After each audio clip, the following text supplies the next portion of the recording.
Hey guys, and welcome back to my channel, or welcome to my channel, all depending on your experience with me. Today we're going to do something a little bit different than I've done in the past. We're going to call these murderino times tattoos and true crime. So we're going to look at tattoos I find absolutely gorgeous, usually from Instagram each day.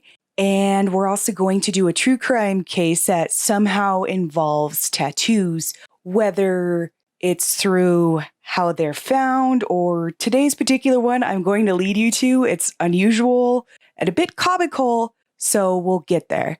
But what I'm going to do right now is go ahead and insert my clip of the new tattoos I've gotten, because that's something, like I said, that's one of my favorite things to do right now. And I'm also going to insert some ones that I really love. If you guys would like to be featured, like have your tattoos featured, I will have my Instagram handle listed below. Feel free to @ me. I will, I love looking at tattoos most of the time. So feel free to @ me at them, and I might feature you in my show if that's something you'd like to participate in. This dragon tattoo by Porter Tattoos is absolutely brilliant and beautiful. This moon phase tattoo by D Bishop Tattoo I absolutely love, with a new Neo take on it. And this Luna aka Moon Tarot card I absolutely love, by Tattoos by Marilyn. Here is my chess piece by Hannah.tattoo of Instagram. It's Satori Studios. Love it. Here is some ravens, and you're also going to see here in a second a castle addition to my right sleeve. This is done by Connor Foley, and his studio is Vague Visir Body Art in Loveland, Colorado. All right, I hope you enjoyed those clips. So today's Tattoos and True Crime takes place in South Florida, specifically Green Acres, which is near Palm Beach, in the year 2010. Now, the ones we're going to be focusing on are part of a bigger group of organized crime that all happened in a single night. The ones we're going to be talking about is the Circle K double murders. So the two victims we will be talking about today, the first one was Michael Dean Bennett. He was 48 at the time of his passing. I couldn't find a lot of information on him, but what I found, through little traces of what social media he did have, were people commenting on the loss of him, is he seemed to be a pious man, and his coworkers really seemed to love him. Like, when I looked for a little bit more information on this, both of the men were done that, but the main thing I can see from Michael Dean Bennett is, his coworkers speaking well of him, which is really, a good sign. The other victim was Ralston Mueller, and he was 39 years old. He was originally from Nicaragua and lived in South Florida for 20 years before his untimely death. Back in Nicaragua, he was actually a physical education teacher, and people said he really liked boxing and swimming and family time. And he was a father of 4 children, and, it was really tragic for everyone when he passed. And he was also described as a very devout Christian. So that's another thing for him. So Michael Bennett and Ralston Mueller were just doing their job.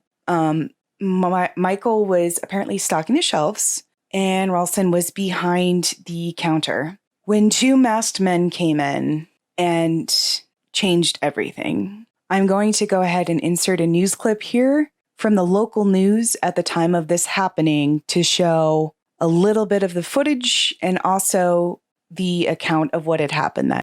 Ted White is live outside the Palm Beach County Sheriff's Office tonight. And Ted, do police have any new suspects at this point?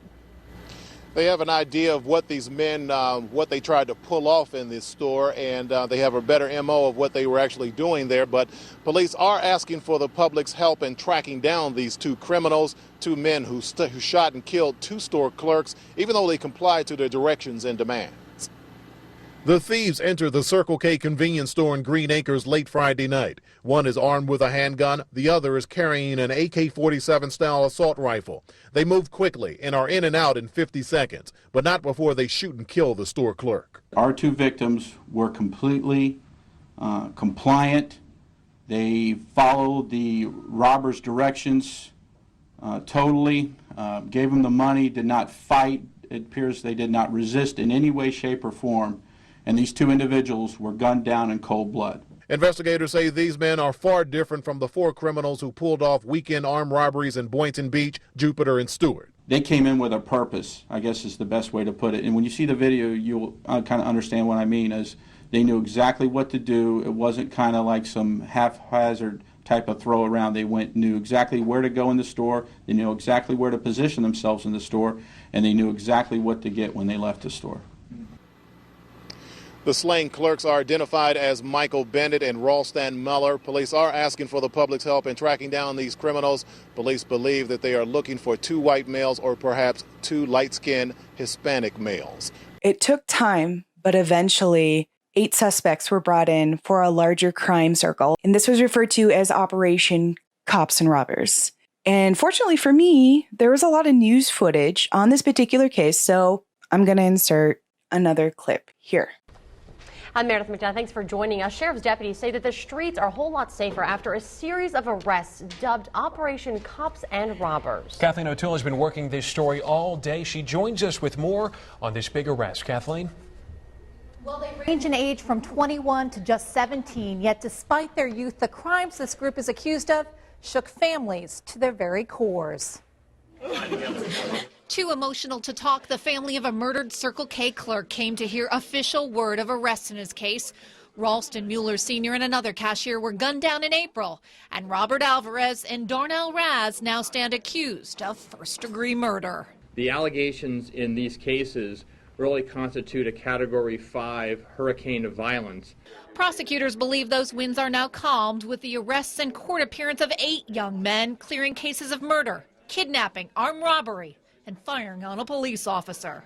If there's anybody in this county that doesn't see this as a war on gangs by law enforcement, they've missed the point here. This roundup also helps clear the case of a home invasion that happened here at this house in Jupiter Farms back in June. A cooperating witness as well as cell phone tower records helped deputies pin this on 3 of their suspects. The group is also said to be responsible for 2 other home invasions in the farms and this. It was fine. Everything was fine in the club. A shooting outside a teen nightclub that left a 17-year-old girl, by all accounts an innocent bystander, dead. She didn't have any trouble with anybody? Did you have trouble with anybody inside the place? Her boyfriend at the time told me there was no trouble, and deputies say it was Marcus Perry, one of their 8, who indiscriminately fired into the crowd. It is a war. It's a war of law enforcement against the gangs and these type of criminals. And we're going to win this at the end of the day. Now, all 8 men appeared before a judge today. Bond was denied for them all. So these men, like it said, were all brought in without the possibility of bail. The main 2, like I just brought up, are the 2 men that were involved with the Circle K murders, and their names were Robert Alvarez and Darnell Raz. Now, initially, both men were sentenced to 3 life-term prison sentences, but it was found that there was evidence tampering and mishandling by the police involved, so it was deemed a mistrial. At that point, there was a second trial for both, but because of the past, there was a hung jury on this one. Now we're getting to the 3rd trial of these men. I'm going to insert a clip here that shows a little bit about the mistrial that happened in 2015. Meanwhile, other news for you this afternoon. Right now, jurors still deliberating in the trial of 2 men accused of murdering 2 Circle K clerks. We are actually getting word that we have new information on this case as well. Our Katie Johnson was inside the courtroom just moments ago. She stepped outside. She's going to give us an update on this case. Katie? Well, after 3 days of deliberations, the jury finally coming to a decision in the case of Robert Alvarez and Darnell Raz, and that decision is that they can't come to a unanimous decision, so the judge calling this a mistrial. Now, if you've been following the case, you know the 2 are accused of murdering 2 Circle K clerks back in 2010. Both of them went on trial for those 2 murders, but then they were convicted of murder, and then that case was overturned. Alvarez, this is his 3rd trial, the 3rd case. This is the second for Raz, and now another trial for both of them. It's expected to happen within 90 days. We were just in the courtroom, the jurors just coming in there, the judge asking them if they so choose to fill out anonymous forms to say what their decision was and why they made this decision, although the judge was very reassuring to the jurors, saying that whatever decision they came to, he was fine with that. We can all agree to disagree, is what the judge said. So we're going to go back into the courtroom and find out what's next for these two. We're told there's a status check on February 17th, but we're not sure when the next trial is. We'll be sure to bring you that information coming up at News Channel 5 at 5. So at this point, Darnell Raz, who was the second thief and murderer in the video, is already going to be in prison for 60 years due to other crimes. But his lawyer tries to repeal, saying because he was a minor at that time, he shouldn't get the automatic 3 life sentences that were handed down to him. Unfortunately for him, there was another shooting before that they were able to link him and I believe also Alvarez to this one and confirm it. So during his appeals case, he actually had another murder trial brought against him. And this is several years later on. So this does not pan out for him. And he gets the 3 life sentences. Now we're going to go to the last trial of Robert Alvarez.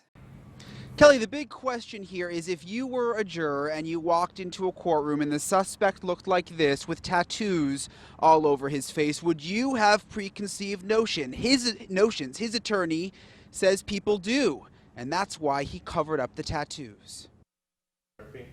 Look closely. You can see blotchy spots on accused double murderer Robert Alvarez's face, but this is what the jury sees from across the courtroom. His tattoos hidden, covered up with makeup. This is my first time applying makeup to a defendant's face. Defense attorney Robert Gershman does his client's makeup. I feel it's not in his best interest to display his changed face to the jury, so I apply makeup again as best I can every morning before court starts. Gershman says Alvarez got the tattoos while in prison. He's there accused of the 2010 Circle K double murder. The judge gave special permission to cover the tattoos up. It's sort of standard knowledge in the industry that jurors make their decisions very quickly in the case. Jury consultant Jerry Satin says many jurors decide a case even before opening statements. First impressions are key. And once a juror sort of sets their mind on something, they've made their initial decision, their sort of initial perception of that particular defendant, it's very hard to change that perception afterwards. And check out Alvarez's smile, a gold grill. He's careful not to open his mouth when the jury is in the room. It's all part of a fair trial, his lawyer says. I'm not sure I even comb my own hair when I walk out in the morning, so it is a unique situation. And that attorney says he looked into a program to bring in a professional makeup artist for Alvarez, but Alvarez did not qualify. Meanwhile, jury selection in the trial continues tomorrow. I know this was a quick one and a little bit less in depth than I usually do, but I still found it an interesting case in the fact of like just all the chaotic elements, I guess. And it wasn't one I had heard about. It just happened to come across in some sort of news thing I was looking at. But I'm glad these guys got life in prison. When the judge brought everything up, he, even though they were trying to go off that, well, he was only 17 thing, they bring up in the footage that neither man showed any remorse or felt anything when they killed these guys. It was so efficient and so quick. It was scary. So anything less than a life sentence wouldn't be fair to the family. And I honestly agree with that. Like, what the hell? They were literally out just to hurt people, to terrorize people. I mean, this is domestic terrorism at its finest here. I know, we have huge arguments about what terrorism actually is. This is domestic terrorism right here. And I thought it was completely fucked. And I'm glad all of them are rotting in prison. That's my thoughts about all of this. Tell me what you guys think below. Tell me what you think about Robert Alvarez's foundation time with his lawyer. Sorry, that shit was funny. I don't know. I thought it was a little piece of karma right there, that not only did his lawyer put that shit on his face, he didn't blend it. And that was just quality right there. And like I said, if you guys have any tattoos you want to share with me, or if you have any tattoo and true crime stories you'd like me to look into more, because like I said, these are my two things, man. So if you have any suggestions, or even if you had any tie into the case, I would love to hear your thoughts below if you have anything to add to the story. Thank you so much for watching today. I hope you guys have a great rest of your day, and I'll see you next time.